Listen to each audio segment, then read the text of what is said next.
듀나 소설집 구부전.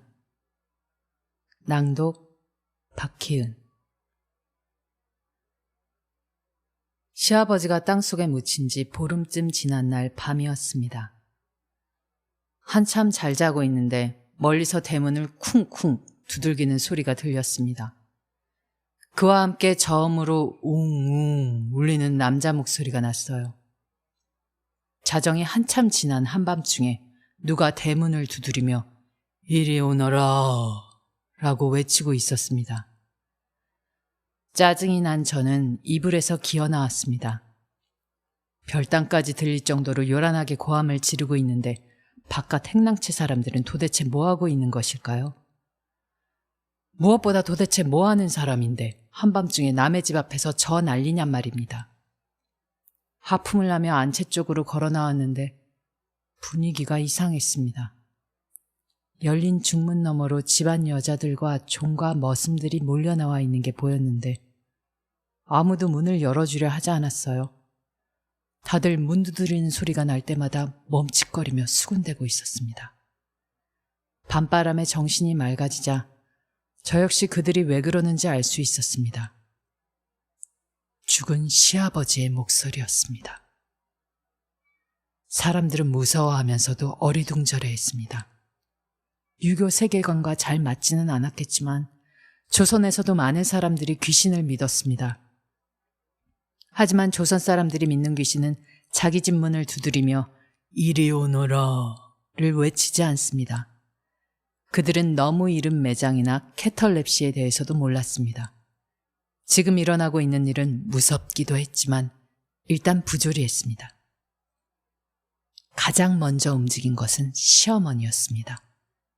시어머니는 울먹이면서 중문을 넘어 대문으로 걸어가더니 빗장을 밀었습니다.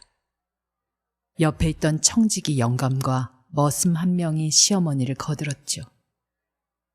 빗장이 완전히 밀리자 요란하게 끼익 소리가 나면서 문이 열렸습니다. 대문 앞에 서 있는 건 시아버지의 시체였습니다. 우뚝 서서 우리를 향해 매섭게 눈을 뜨고 있었지만 우린 모두 시체란 것을 알았습니다. 시아버지는 오로지 죽은 생물만이 풍기는 기분 나쁘고 불쾌한 분위기를 악취처럼 뿜고 있었습니다.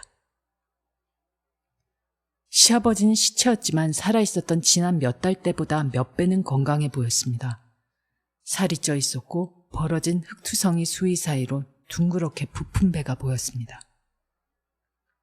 단지 손끝은 말라붙은 피로 덮여 있었고 손톱이 다 빠져 있었는데 아마도 관을 뚫고 무덤을 파고 나오는 동안 그렇게 되었던 모양입니다. 시아버지는 허우적거리면서 사랑채를 향해 걸어갔습니다. 대청에 앉더니 뭐라고 짧은 소리를 반복해 지르더군요. 서너 번 듣다 보니 그게 수울이라는 걸 알 수 있었습니다. 청지기 영감이 손짓을 하자 종 한 명이 허겁지겁 달려나갔습니다.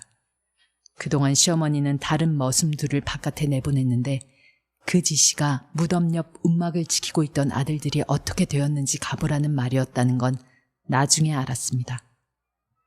종이 술병과 차게 식은 육전 안주를 들고 왔습니다. 시아버지는 맨손으로 육전을 집어 입에 넣고 서너 번 씹더니 바닥에 탁 뱉었습니다. 다음엔 병째로 술을 들이켰는데 이번에도 견디기 힘들었는지 입에 머금었던 술을 분수처럼 뿜으면서 병을 바닥에 집어던졌습니다. 허겁지겁 시어머니가 떠온 우물물은 그럭저럭 마실 만한 모양이었습니다. 아무도 말이 없었습니다. 이 상황에서 시아버지에게 말을 걸고 설명을 들어야 하는 건 이 집 세 아들들인데 모두 집에 없었으니까요. 그들은 아버지가 무덤에서 나오는 것을 보았을까요? 보았다면 왜 집까지 따라오지 않았을까요? 그에 비하면 보름 전에 땅속에 묻힌 노인네가 집으로 돌아온 것은 의외로 쉽게 설명이 되었습니다. 죽기 전에 먹었던 이상한 약의 약효가 뒤늦게 들었던 것이죠.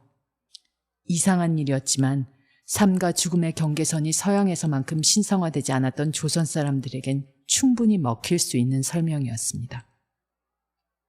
하지만 아버지 덕택에 성서 지식이 조금 있었던 저는 나사로 이야기를 떠올리고 어리둥절했습니다. 성서에서는 죽은 사람을 살리는 건 오로지 예수만이 할 수 있었던 일이라고 하지 않았던가요? 이게 의외로 자주 일어나는 일이었나 봐요.